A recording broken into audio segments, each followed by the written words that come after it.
Good evening, folks. Tonight on SCAS News, we have the latest on the SARS pandemic. Now, what they are calling the severe acute respiratory syndrome has killed at least 774 people from 2003 to 2004. This virus is categorized a coronavirus. Now, very different from the normal cold and flu that we fight annually. Its origin is said to be in horseshoe bats from an exotic animal marketplace located in Guangdong, China. Now, unfortunately, it has spread across the globe and into Toronto, Canada. Luckily for us, we have an epidemiologist with us, Dr. Rana, with the latest on all the answers to our questions. Hi, good evening. Thanks for having me tonight. Yeah, so you are correct. The SARS coronavirus is not your typical cold or flu. Its genus name is beta coronavirus. This comes from a group of coronaviruses. It is called coronavirus simply because of its crown-like cell shape.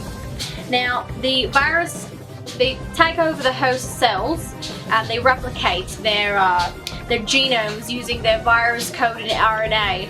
Now, basically, it will camouflage itself and make your body believe that this is another nutritional cell, and boom, now you have what we call the SARS coronavirus.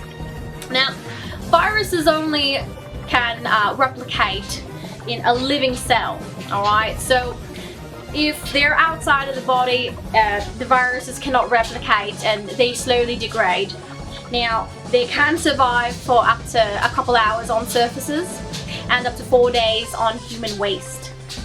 It is dangerous. This poses a severe health risk to our elderly and those with underlying health conditions such as diabetes.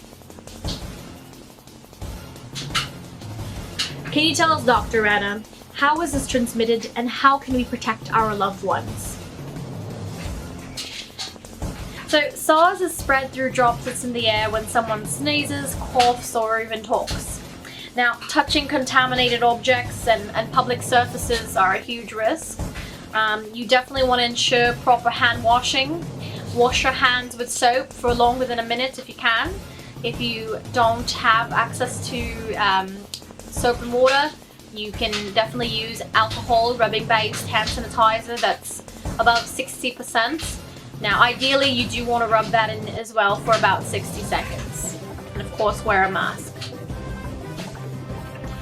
So we discussed that this is not your regular flu, but symptoms are quite similar. And so how do we determine that we've caught SARS? Yes, you may experience flu-like symptoms with a fever 38 degrees or higher, shortness of breath, headaches, body rigors, sweats, diarrhea could be a possibility, rash, and of course you could also have loss of appetite. Do we have any treatment options? So currently there's no treatment. Many can take antiviral medication to reduce the swelling in your lungs. Now also supplemental oxygen and ventilation may be required for those with more serious cases. Wow. Thank you so much, Dr. Rana, for taking the time to speak to us this evening. Yeah, thanks for having me tonight. And folks, there you have it. Thank you so much for watching this evening, and on behalf of SCAS News, my name is Nadine.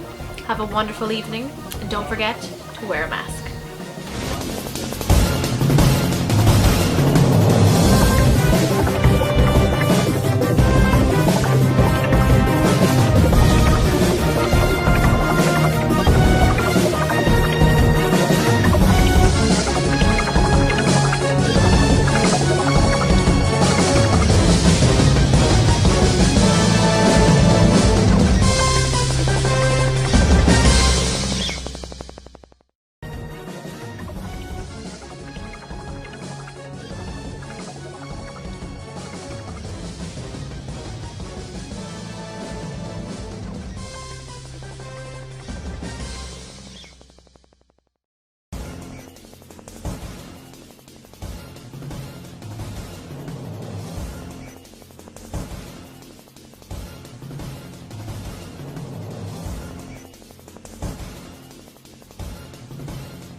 Out there, On behalf of...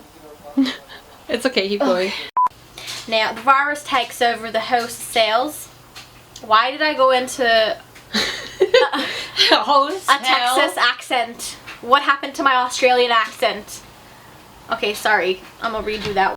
Headaches, rigors, yeah, everything that a normal flu would do.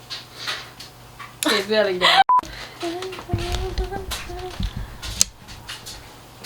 Dr. Rana!